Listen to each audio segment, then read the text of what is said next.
নমস্কার বন্ধুরা, সোনারপুর আপনজন থেকে আমি অপরূপা আজকে আবার হাজির হয়ে গেছি আপনাদের সকলের সামনে পুচকেগুলোকে নিয়ে। আপনাদেরকে প্রথমেই জানিয়ে রাখি, মধু আর ঘনার আজকে আসতে একটু লেট হয়ে গেছিলো, ওই জন্য প্রেয়ার লাইনে মধু আর ঘনাকে আপনারা দেখতে পাচ্ছেন না।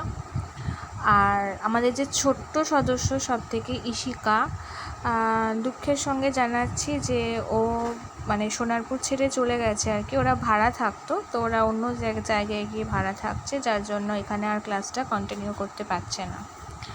আচ্ছা, তো বর্তমানে আমাদের 9 জন সদস্য সংখ্যা, বাচ্চার সংখ্যা 9 জন।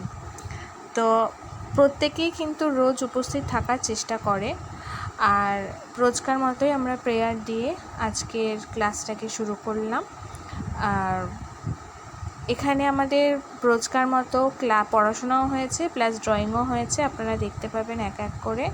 এই যে অলরেডি লেখাপড়া দেখুন শুরু হয়ে গেছে। ঘনার মধুকেও আপনারা দেখতে পাচ্ছেন, ওরা চলে এসেছিলো প্রেয়ারের পরেই।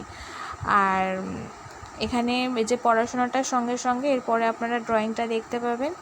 আর ওদিকে কিন্তু চলছে এদের সকলের জন্য। রান্নাটা আমার মা নিজে হাতেই করে, আর আজকে মা রান্নার দিকে ব্যস্ত ছিল বলে আমি ওদেরকে পড়াচ্ছিলাম আর কি। তো বেশিরভাগ সময় মাই আর কি রান্নার দিকটা ব্যস্ত থাকে, মার খুব প্রেশার পড়ে যায় রান্নার দিকটা নিয়ে। তো যাই হোক, এই যে আঁকাটা শুরু হয়ে গেছে।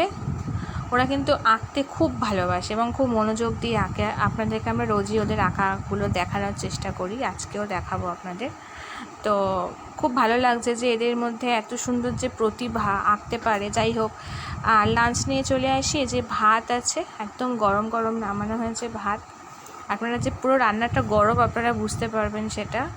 আর তারপরে এই যে ডাল, আমড়া দিয়ে মুসুর ডাল করা হয়েছে। আর মুসুর ডালটা যেহেতু প্রোটিন, আমরা মুসুর ডালটা দেওয়ার চেষ্টা করি ওদের। আর এখানে আছে সোয়াবিন, এই দেখুন ধোয়া উঠছে বলে হেজি হয়ে গেছিলো ক্যামেরাটা, দেন আমি আবার ওটাকে ক্লিয়ার করে তুলেছি। তো সোয়াবিনটাও প্রোটিন, সোয়াবিনটাও আমরা দেওয়ার চেষ্টা করি। যাই হোক, ভালো থাকবেন, সুস্থ থাকবেন, আমাদের সঙ্গে থাকবেন। ধন্যবাদ।